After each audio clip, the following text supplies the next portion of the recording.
part of our video. Here we start with preamble. What is a preamble? Preamble is the introductory part of the Constitution and is the first page of our Constitution, which gives about the ideals, about the importance of our Constitution. So what are the things which is given importance in our country? So it gives importance to these important points. The first one is we the people of India. The most important thing in our Constitution or our Constitution is framed, which gives importance to we or the people of India. So whatever is given in the Constitution is for us or for the Indians. We the people of India is very important in our Constitution. The next one is our country is a sovereign, socialist, secular, democratic republic. Now what is this sovereign? Sovereign means our country is not under any other country. The whole authority is in our hand and we are ready to take, or we are given opportunity to take our own decision.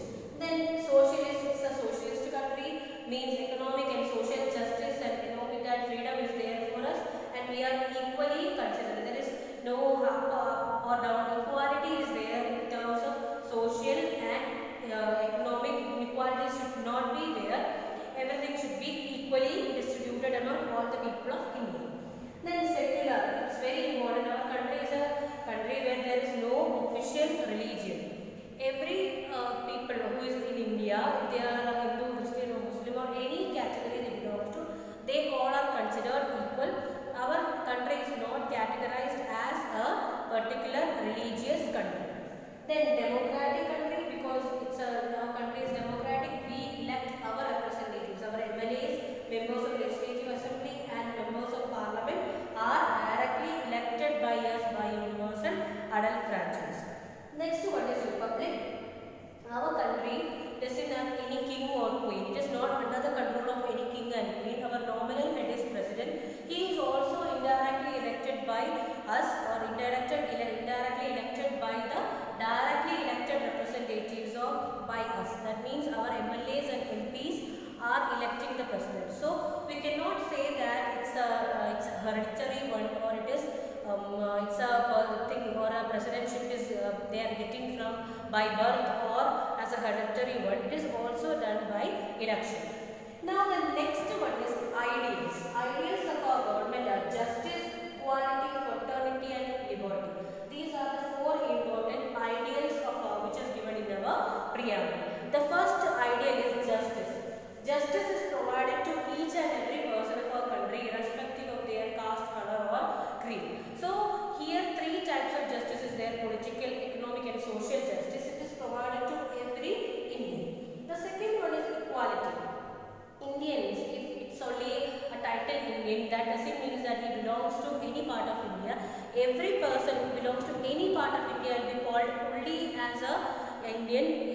Equality is given in citizenship, only single citizenship is there. Every person is considered equally. If they belong to any gender or any caste or any religion, they all are considered equally. Equality is a thing which is guaranteed to us by our government. It's our right also, it's our right, and along with that it is guaranteed by our government.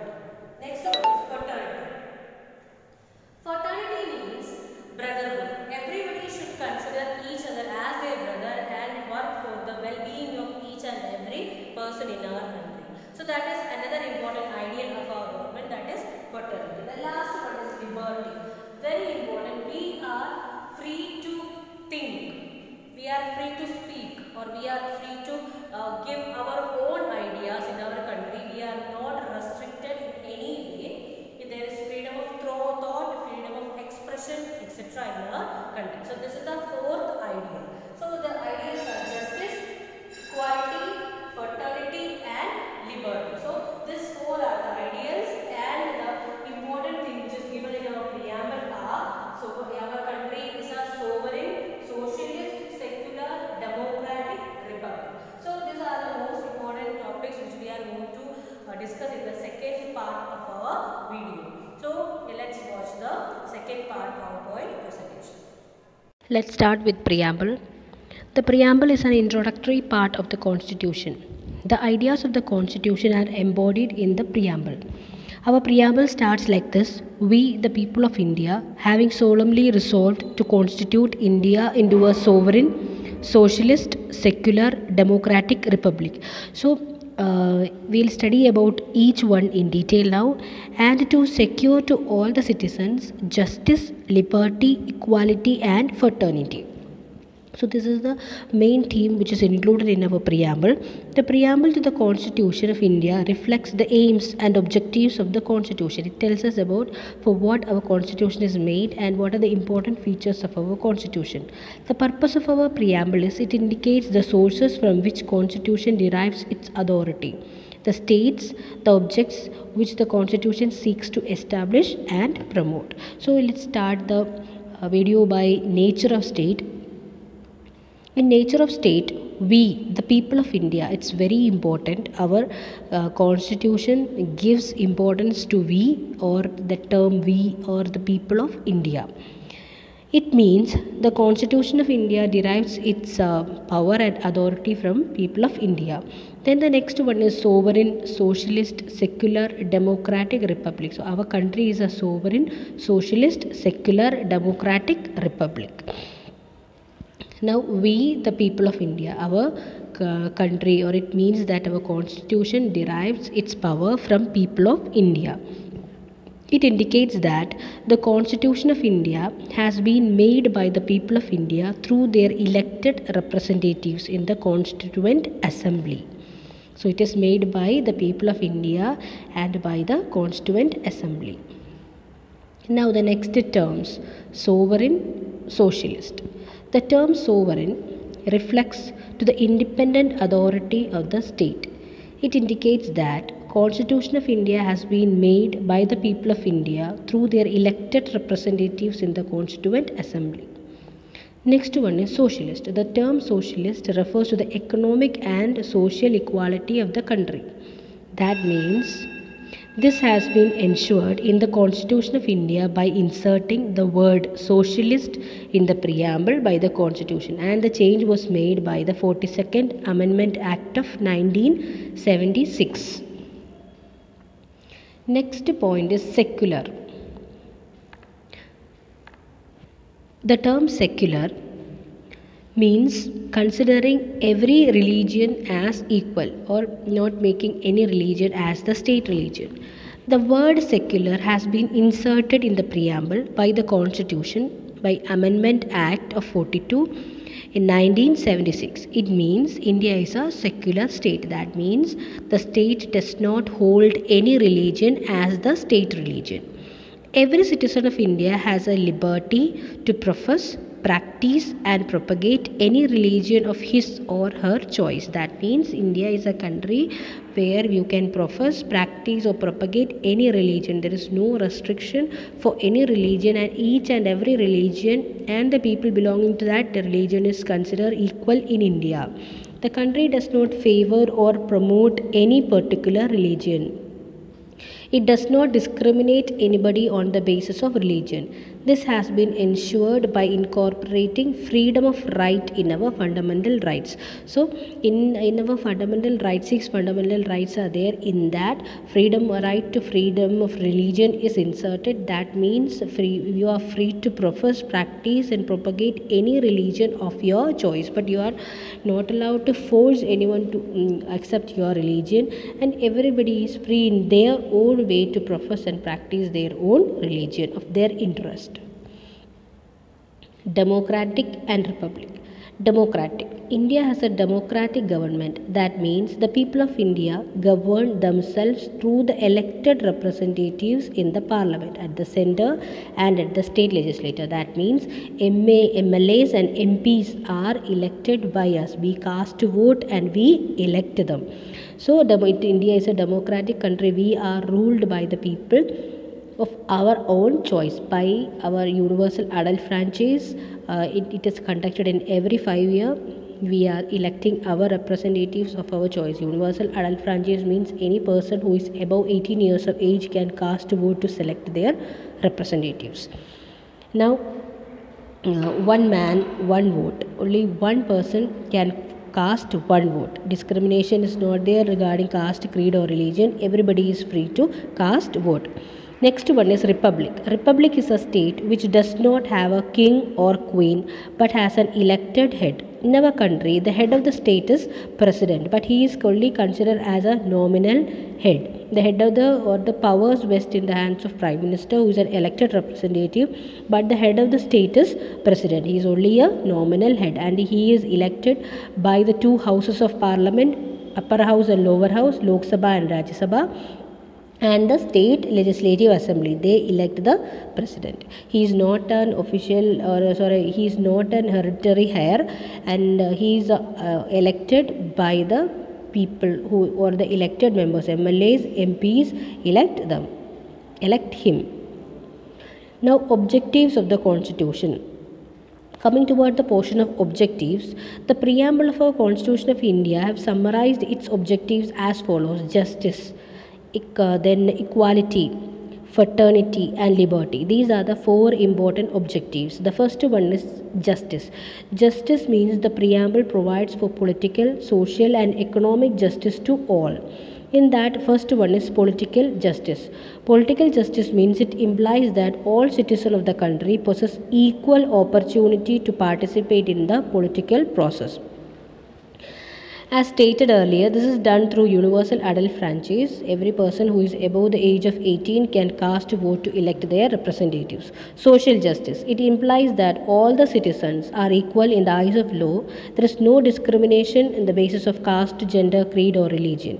Economic justice. It means fair distribution of resources amongst all those who contribute towards its production. Economic justice, social and political justice are the important justice which is promised by our government. So three types of justice is there: political, social and economic.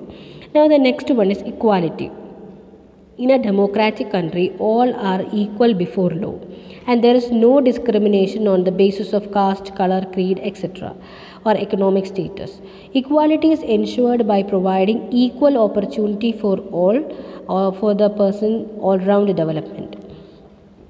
All the citizens of India are treated equally before law and are ensured equal protection by law. So every person is considered equal and they are given equal opportunity and equal protection. Next one is fraternity and liberty. First one is fraternity. A democracy is fruitful when the spirit of brotherhood prevails amongst its people.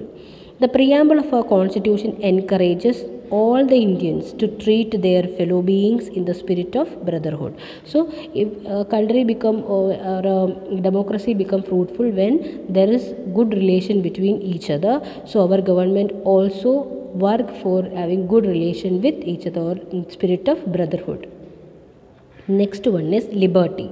The preamble implies that in a democracy, citizens should have certain fundamental rights.